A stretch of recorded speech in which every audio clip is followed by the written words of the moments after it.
कुछ नहीं है। योगेंद्र यादव जी हमारे साथ एक बार फिर जुड़ चुके हैं। सर, एक बार फिर बहुत बहुत स्वागत है आपका न्यूज नेशन पर।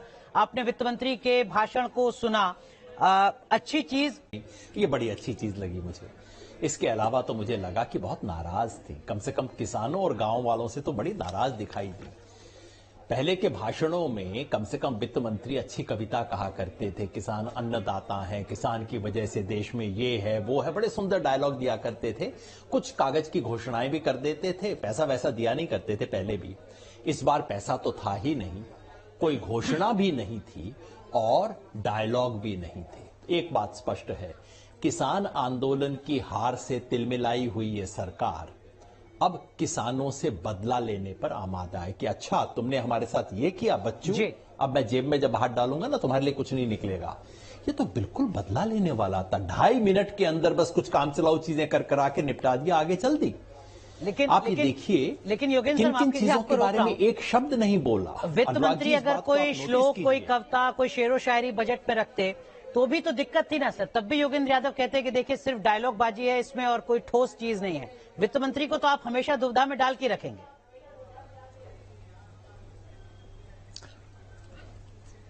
सर नहीं, मैंने कहा ना कि पहले भी पैसा तो देते नहीं थे, कम से कम एक दो अच्छे शब्द बोल दिया करते थे। अब वो शब्द भी बोलना बंद कर दिया, तो मैं तो उससे केवल इतना ही निकाल रहा हूं कि बड़ी नाराज हैं, बड़ी गुस्सा है। आज आपने देखा 2.5-3 मिनट सिर्फ एग्रीकल्चर पे, 90 मिनट के भाषण में जिस कृषि पर इस देश की आधी आबादी डिपेंड करती है उसके बारे में केवल 2.5-3 मिनट थे और किन सवालों के बारे में चुप्पी थी। देखिए डायलॉग बाजी तो एक अलग चीज होती है, शेरो शायरी छोटा मामला है। आप ये देखिए किन चीजों पर चुप थी वो। पिछले 5 बजट से हर वित्त मंत्री गा गा के हमें बता रहा था doubling of farmers income, doubling of farmers income, और ये साल था जबकि डबलिंग होनी थी पूरी 6। चुप्पी, एक शब्द नहीं उस 6ठे साल में जिसमें डबलिंग होनी थी।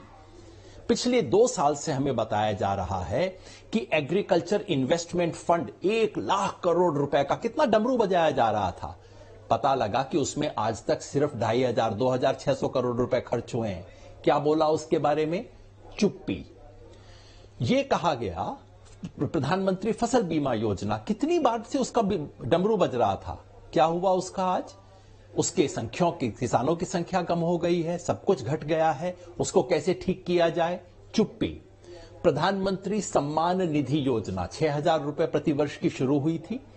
पिछले 3 साल में उसका अमाउंट 15% घट गया है इन्फ्लेशन की वजह से, मतलब अंदाजन 5000 रुपए हो गया इफेक्टिवली। उसको कम से कम 6000 के बराबर तो कर देते, उस पे चुप्पी। मनरेगा में आज की तारीख में 15,000 करोड़ रुपए का डेफिसिट है। आज सुबह राज्यों के पास पैसा नहीं है देने के लिए मनरेगा का, उसके बारे में क्या बोला? चुप्पी। तो ये तो चुप्पी की स्पीच थी। अच्छा ये हुआ कि 1.5 घंटे में खत्म कर दी। सर लेकिन इस चुप्पी को 2.5 घंटा चलाती तो शायद अझेले हो जाए। योगेंद्र सर, इस चुप्पी के बीच वित्त मंत्री ने कुछ कुछ कहा भी है सर, वो मैं आपको एक बार पढ़ के सुना देता हूं, उस पर आपका रिएक्शन लूंगा। वित्त मंत्री ने कहा कि हमने मिनिमम सपोर्ट प्राइस के लिए 2,70,000 करोड़ रुपए दिए हैं, जिसका सीधा मतलब यह है कि इस पैसे से किसानों की आमदनी बढ़ेगी, गांव में खपत बढ़ेगी और इकोनॉमी पटरी पर आएगी। वित्त मंत्री ने कहा कि हमारा तिलहन उत्पादन को बढ़ाने पर जोर रहेगा। इसका सीधा मतलब यह है कि जो इंपोर्ट बिल है सरकार का, उसमें राहत मिलेगी, आयात कम होगा, बेहतर होगी स्थिति, किसानों की भी बेहतर होगी। नाबार्ड की बात की है, एग्रीकल्चर के स्टार्टअप के लिए ऑर्गेनिक खेती पर जोर देने की बात की गई है। साथ ही साथ ड्रोन से कैसे इस्तेमाल किया जा सकता है, ड्रोन का भी खेती में, इसकी भी बात की गई है। कोऑपरेटिव टैक्स में बड़ा बदलाव और जरूरी बदलाव किया गया है। ये कुछ ऐसी बातें हैं सर जो वित्त मंत्री ने कही हैं, उसमें से कुछ जो आपको पसंद आया हो। बहुत अच्छा किया आपने याद दिलाया, बहुत अच्छा किया।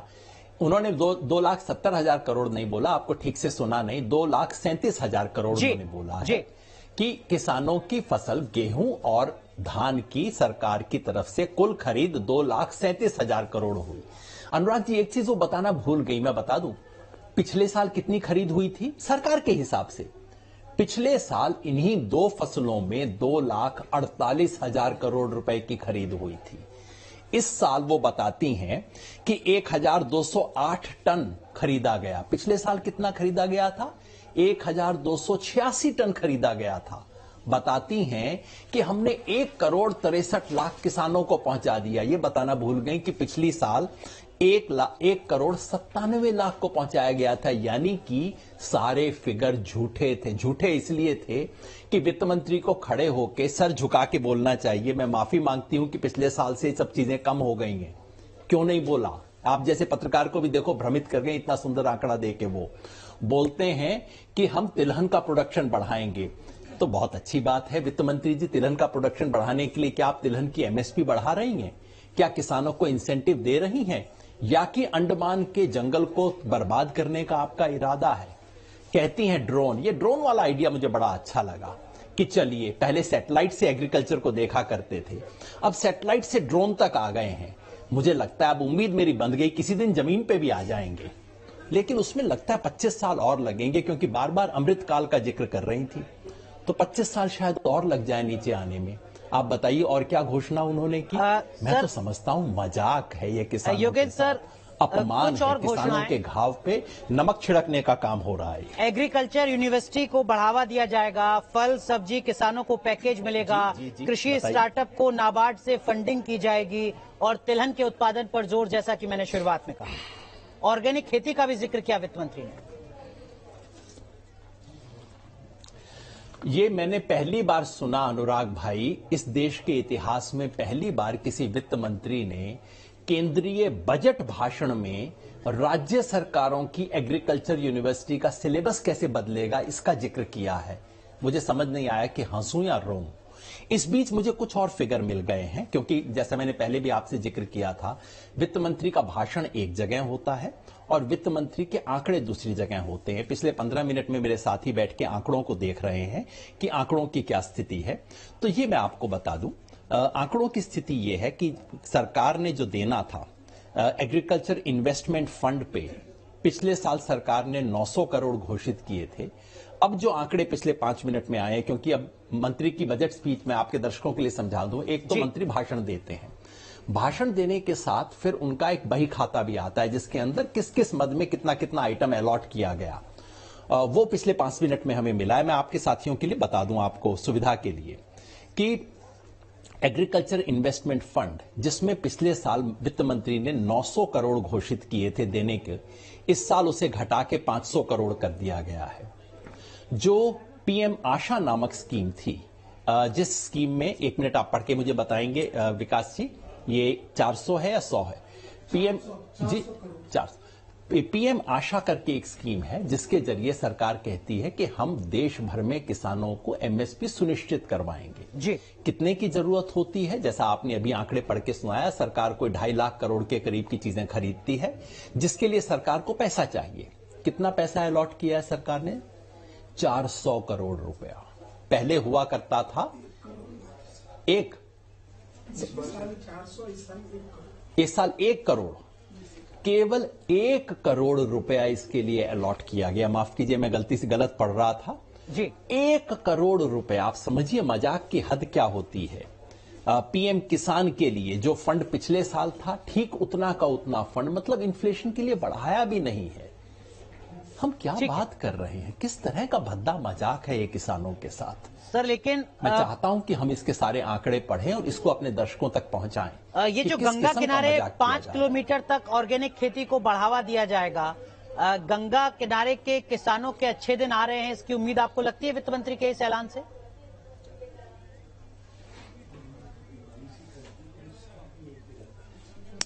ऑर्गेनिक खेती का विचार बहुत अच्छा विचार है। पहली बार नहीं, पिछले 3 बजट से इसका विचार दिया जा रहा है। और गंगा किनारे कीजिए, आप बाहर कीजिए, बहुत अच्छी बात है। लेकिन वित्त मंत्री के बजट में मुझे उम्मीद ये होती है कि वित्त मंत्री ये बताएंगे कि इसके लिए मैंने कितना पैसा दिया है। याद रखिए, वित्त मंत्री का बजट स्पीच देश की शिक्षा नीति की घोषणा नहीं होती है, देश की कृषि नीति की घोषणा नहीं होती है। बजट स्पीच का मतलब है मैं फला काम के लिए इतना पैसा दूंगी। सवाल है उसके लिए कितना पैसा दिया है। Natural budget farming, zero budget farming, 3 साल से सुनते सुनते कान पक गए हमारे। सरकार ने पैसा कितना दिया है इसके लिए बजट स्पीच में ये प्रश्न पूछा जाना चाहिए। तिलहन के बारे में मैं यही जानना चाहता हूं कि सरकार तिलहन का कितना प्रतिशत खरीदती है। और जहां तक मुझे ध्यान है, अनुराग जी मैं फिगर चेक कर लूंगा, सरकार इस देश के तिलहन का 2% भी नहीं खरीदती है। गेहूं और धान का 35-40% खरीदा जाता है, तिलहन का 2% भी नहीं खरीदते हैं ये लोग। तो अगर वित्त मंत्री कुछ कहें, ये कहें कि अगले साल से हम 10% खरीदेंगे, अगले साल से हम 20% खरीदेंगे, उसके लिए इतना पैसा हम लगाएंगे, तब तो बात समझ आती है। नहीं तो ये क्या मतलब है इस तरह की बातों का। ठीक है, एक चीज और योगेंद्र सर मैं आपसे समझना चाहूंगा, और उससे पहले मैं आपको बताऊं कि हमारे साथ न्यूज नेशन नेटवर्क के editor in chief Manoj Gairola sir भी जुड़े हुए हैं, जो इस वक्त आपको सुन रहे हैं। वरिष्ठ आर्थिक पत्रकार हरवीर सिंह जी भी हमारे साथ जुड़े हुए हैं, जो लगातार खेती किसानी को दशकों से कवर करते आ रहे हैं। हो सकता है कि ये भी आपसे कोई सवाल करें, लेकिन जो समस्याएं, जो मुद्दे आप उठा रहे हैं, जो निराशा आपकी दिख रही है इस बजट को लेकर, क्या ये सिर्फ इस बार के बजट को लेकर ही है, या आपको लगता है हर बजट में ऐसा ही होता है, चाहे कोई भी पॉलिटिकल पार्टी हो, कोई भी वित्त मंत्री हो?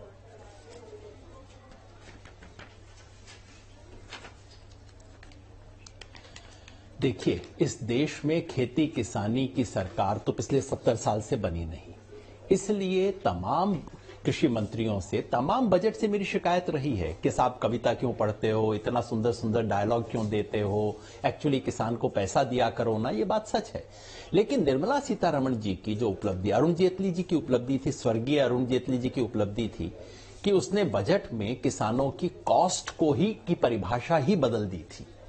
और निर्मला सीतारमण जी की उपलब्धि ये है कि बजट में बोलती कुछ और हैं और बजट की टेबल में कुछ और निकलता है। जैसे मेरे पास और आंकड़े आ रहे हैं, हरबीर जी भी यहां हैं तो, और आपके एडिटर इन चीफ है, इनके लिए बता दूं, और आंकड़े मेरे सामने आ रहे हैं। क्रॉप इंश्योरेंस के लिए पिछले साल सरकार ने 16,000 करोड़ रुपया रखा था, इस साल घटा के 15,500 करोड़ रुपया कर दिया गया, घट गया है क्रॉप इंश्योरेंस का पैसा। बोली वित्त मंत्री अपने बजट के अंदर इस बात को। लेकिन योगेंद्र सर माफ कीजिएगा, अगर मैं गलत हूं तो आप मुझे करेक्ट कीजिएगा। 700 करोड़ सर, जो रिवाइज एस्टिमेट होता है उसमें कई बार ऐसा होता है कि पूरे फाइनेंशियल ईयर में जो पैसा खर्च नहीं हो पाया, उसी के आधार पर अगले बजट में बजटरी एलोकेशन किया जाता है। कई बार अलग, केवल एग्रीकल्चर में नहीं, अलग अलग सेक्टर्स में जो बजटरी एलोकेशन है वो कम हो जाता है इस आधार पर, चूंकि पिछले साल में पैसा खर्च नहीं हो पाया था उतना।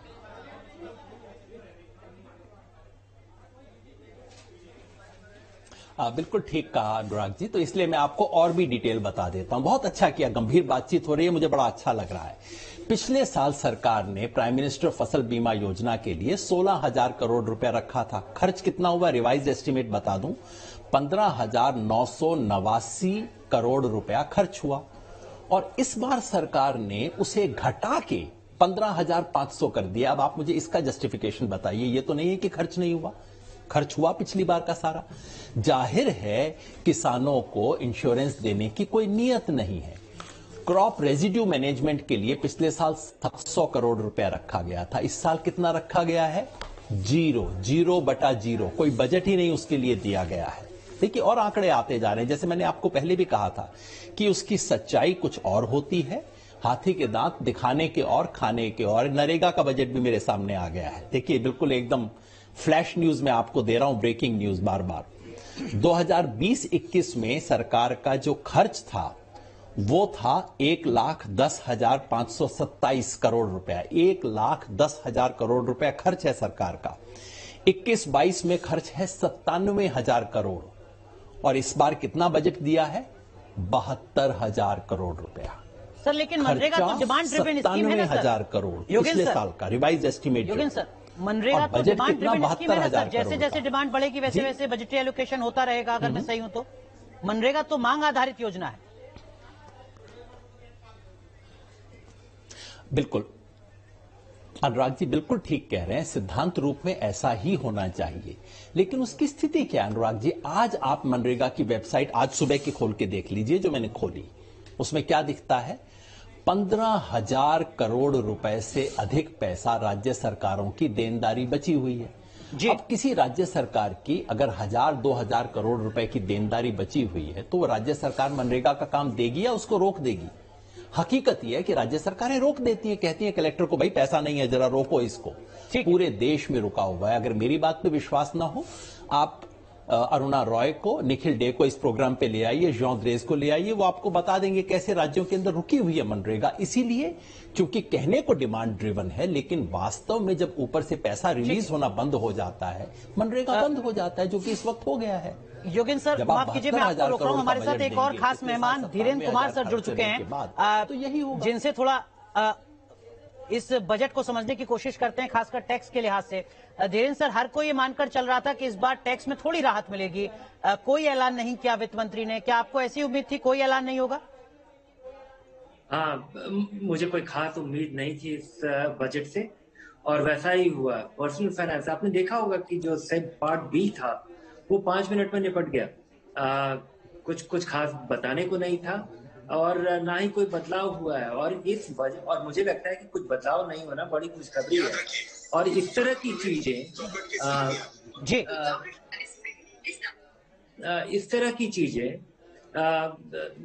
जो बड़ी बड़ी चीजें हैं वो बिना बजट के बगैर ही हो जाता है। अगर आपको याद हो कि जो हमारे यहाँ एक तो अब जीएसटी काउंसिल की मीटिंग हर महीने होती है, दूसरा आपको ध्यान हो कि वो जो कंपनियों के टैक्स में जो भारी कमी आई थी वो बजट के बिना एक बड़ा अनाउंसमेंट हो गया था। उसके अलावा जो बहुत बड़े बड़े इंसेंटिव या बहुत बड़े जो स्टिमुलस आए हैं वो बजट के बिना आए हैं।